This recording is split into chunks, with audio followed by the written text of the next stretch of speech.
Hello বন্ধুরা, অনেক সময় দুধ জাল দিতে দেরি হলে ছানা কেটে যায়।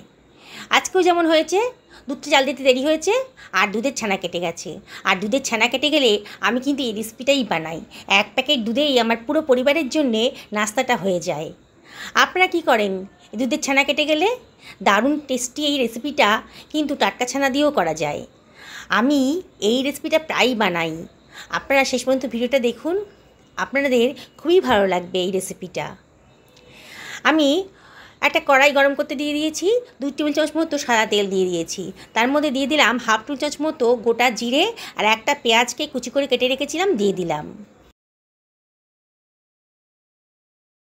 গ্যাসের ফ্লেমটা হাইতেই রেখেছি আর একটু নাড়াচাড়া করে নিচ্ছি, পেঁয়াজের কাঁচা ভাবটা যেন চলে যায়। এবার একটা টমেটো কুচি দিয়ে দিলাম আর দিয়ে দিচ্ছি 1/2 টেবিল চামচ মতো লবণ। লবণটা দিয়ে আবারও একটু নাড়াচাড়া করে নিচ্ছি। এবারে এর ভেতর কিছু বেসিক মশলা দিয়ে দেবো। 1/2 টেবিল চামচ মতো হলুদের গুঁড়ো দিলাম, 1/2 টেবিল চামচ মতো ধনের গুঁড়ো দিলাম, 1/2 টেবিল চামচ জিরের গুঁড়ো দিলাম, 1/2 টেবিল চামচ লঙ্কার গুঁড়োও দিয়ে দিলাম। দিয়ে সব কিছু খুব ভালো করে মিশিয়ে নিচ্ছি। গ্যাসের ফ্লেমটা মিডিয়াম টু হাইতে রেখে অনবরত নাড়াচাড়া করে এই মশলাটাকে আমি একটু কষিয়ে নেব। তারপরে আমি এই যে ছানাটা কেটে গেছিলো, 1 প্যাকেট দুধের ছানা কেটে গেছে। ছানাটার মধ্যে কোনো গন্ধও নেই, একেবারে তাজা ছানাই বলেই মনে হচ্ছে। এই ছানাটা আমি দিয়ে দিলাম, দিয়ে একটু নাড়াচাড়া করে নেব।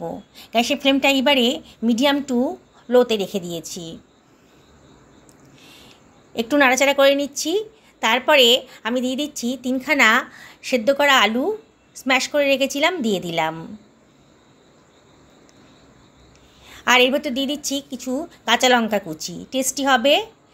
2 টেবিল চামচ মতো ভাজা জিরে মশলা দিয়ে দিলাম। জিরেটাকে একটুখানি ড্রাই রোস্ট করে লঙ্কার সাথে, শুকনো লঙ্কার সাথে ড্রাই রোস্ট করে এটাকে গ্রাইন্ড করে রেখেছিলাম, সেই মশলাটা দিয়ে দিলাম। খুব টেস্টি হবে রান্নাটা। আবারও সব কিছু খুব ভালো করে মিশিয়ে নিচ্ছি। গ্যাসের ফ্লেমটা এই সময় লো টু মিডিয়ামে রেখেছি, নিয়ে অনবরত সব কিছু ভালো করে মিশিয়ে নিচ্ছি নাড়াচাড়া করে। দেখুন সুন্দরভাবে ডোটা তৈরি হয়ে গেছে। এবার গ্যাসের ফ্লেমটা লো করে দিয়ে 1 টেবিল চামচ মতো গোলমরিচের গুঁড়ো দিয়ে দিলাম। দারুণ টেস্টি হবে। দেখুন একেবারে শুকনো শুকনো হয়ে গেছে। আর গ্যাসের ফ্লেমটা এই সময় অফ করে দিয়েছি, দিয়ে এটাকে ঠান্ডা করে নেব। থালার মধ্যে দিয়ে একটু ছড়িয়ে নিয়েছি, তাতেই ঠান্ডা হয়ে যাবে। দেখুন বন্ধুরা, একটা ফেলে দেওয়া জিনিস দিয়েই পুরো পরিবারের জন্যে ব্রেকফাস্ট কিন্তু রেডি হয়ে গেল। আমি ময়দার একটা ডো বানিয়ে নিয়েছি। ময়দাটাকে একটু তেল আর লবণ দিয়ে মেখে নিয়েছি। এটা আর আমি দেখালাম না ভিডিওতে। আমি একটা লেচি কেটে নিয়েছি, নিয়ে এটাকে আমি ময়দা দিয়ে একটু বড় করে রুটির মতো বেলে নিচ্ছি। এবার তারপরে একটু অয়েল ব্রাশ করে দিলাম, আর তারপরে দিয়ে দিচ্ছি সামান্য একটুখানি ময়দা ছিটিয়ে দিলাম। আলু পনিরের ডো থেকে একটা বড় সাইজের বলের আকারে নিয়ে রুটিটার উপরে ভালো করে বসিয়ে দিচ্ছি। দেখুন কিভাবে দিচ্ছি, ভালো করে রুটিটার উপর ছড়িয়ে দিলাম। এবার সেন্টার থেকে নিচ পর্যন্ত একটা কাট লাগিয়ে দিলাম ছুরি দিয়ে, দিয়ে সাইড করে এটাকে রোল করে নিচ্ছি।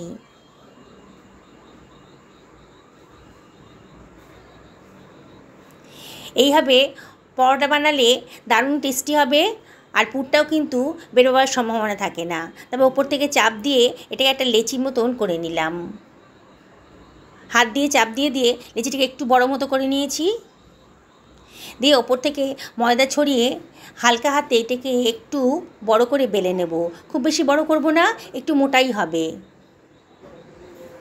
দেখুন বন্ধুরা, কত তাড়াতাড়ি কত সুন্দর একটা রেসিপি তৈরি হয়ে গেল। দুধ জাল দিতে গিয়ে অনেক সময় দুধটা ফেটে যায়, তখন আপনারা কি করেন অবশ্যই কমেন্ট করে জানাবেন। দেখুন আমি হালকা হাতে পরোটাটা বেলে নিয়েছি, খুব বেশি মোটাও করিনি আর খুব বেশি পাতলাও হয়নি। দেখুন এইভাবে আমি আবারও আর একটা পরোটাও বেলে নিচ্ছি। বন্ধুরা, রেসিপিটা যদি ভালো লাগে তাহলে লাইক শেয়ার কমেন্ট করতে কিন্তু ভুলবেন না। নতুন বন্ধুদেরকে রিকোয়েস্ট করব আমার চ্যানেলটা সাবস্ক্রাইব করার জন্যে। পাশে থাকা বেল আইকনটা অবশ্যই ক্লিক করে দেবেন, তাহলে আমার রান্নার নোটিফিকেশানটা আপনারা পেয়ে যাবেন চটজলদি। আর যদি আপনি ফেসবুক থেকে দেখেন তাহলে আমার পেজটাকে ফলো করার জন্যে রিকোয়েস্ট করব। দেখুন এইভাবে আমি সমস্ত পরোটাগুলোই বেলে নেব। দেখুন 1 প্যাকেট কেটে যাওয়া দুধের থেকে আমি পুরো পরিবারের জন্য কত সুন্দর একটা ব্রেকফাস্ট রেসিপি তৈরি করে ফেললাম। আমি এটা দুধ কেটে গেছে সেই ছানা দিয়ে করেছি। আপনারা ইচ্ছে করলে টাটকা ছানা দিয়েও করতে পারেন, মানে দুধটাকে কাটিয়ে নিয়ে লেবু দিয়ে কাটিয়ে নিয়ে করতে পারেন। তাওয়াটা গরম করে একটা পরোটা দিয়ে দিয়েছি, এপিঠ ওপিঠটাকে ভালো করে সেঁকে নিচ্ছি। প্রথমে শুকনো খোলায় ভালো করে সেঁকে নেব, তাহলে কিন্তু ভালো করে যদি শুকনোভাবে ভেজে নেন তাহলে খুব অল্প তেলে এটা ভাজা যাবে, আর ভাজতে গেলে বেশি তেল লাগবে না।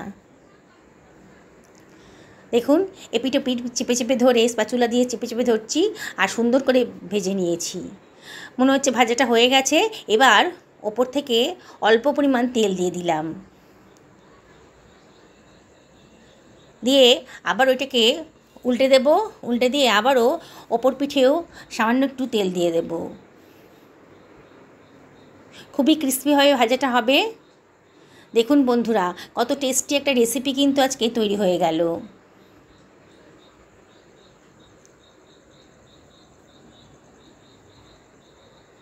দেখুন কত সুন্দর একটা কালার এসে গেছে, আর লেয়ারগুলোও কিন্তু পরোটার লেয়ারগুলোও কিন্তু বোঝা যাচ্ছে। দেখুন কত সুন্দর দেখতে লাগছে। আর একটা পরোটাও একইভাবে আমি ভেজে নেব। দুধটা জাল দিতে দেরি হলে অনেক সময় কিন্তু ছানা কেটে যায়, তখন কিন্তু এই ছানা দিয়ে আপনারা এই ধরনের রেসিপি বানিয়ে ফেলতে পারেন। তবে অবশ্যই দেখে নেবেন ছানাটা কোনো গন্ধ আছে কি না। যদি গন্ধ না থাকে, মানে ছানাটা যদি পচা না হয়, তাহলে কিন্তু এই রেসিপিটা আপনারা অবশ্যই বানিয়ে নিতে পারেন। দেখুন এপিঠ ওপিঠে অল্প অল্প তেল দিয়ে আমি কত সুন্দর একটা ব্রেকফাস্ট বানিয়ে ফেলেছি। একটু চেপে চেপে ধরবেন, তাহলে দারুণভাবে ভেতরটাও ভাজা হয়ে যাবে। দেখুন কত সুন্দর একটা কালার এসে গেছে। দুটো পরোটা খেলে পরেই কিন্তু পেট পুরো ভরে যাবে। আমার তৈরি হয়ে গেছে। এবার আমি একটা সার্ভিং প্লেটে এটাকে সার্ভ করে দিচ্ছি। আর সবচেয়ে বড় কথা, এটা খেতে গেলে কোনো তরকারির প্রয়োজন হবে না। আমি আজকে ব্রেকফাস্টের প্লেটটা রেডি করে দিয়েছি, আর এর সাথে আমি একটু দিয়েছি টমেটো কেচাপ। কোনো তরকারির প্রয়োজন হয় না, তবে একটু কেচাপ থাকলে খেতে ভালো লাগবে। পরোটাগুলো দেখেই মনে হচ্ছে দারুণ ক্রিস্পি হয়েছে। আমি একটা পরোটা আপনাদেরকে ছিঁড়ে দেখাচ্ছি। দেখুন কতটা ক্রিস্পি হয়েছে। বাইরেটা একেবারে মচমচে, আর ভেতরটা কিন্তু অনেকটাই সফট হয়েছে। দেখুন এখন অনেকটাই গরম আছে, তাই আমি আপনাদের ছিঁড়ে দেখাচ্ছি। ভেতরে ছানা আর আলুর পুরে ঠাসা। সকলে ভালো থাকুন এই কামনা করে ভিডিওটা এখানে শেষ করলাম। নমস্কার নেবেন।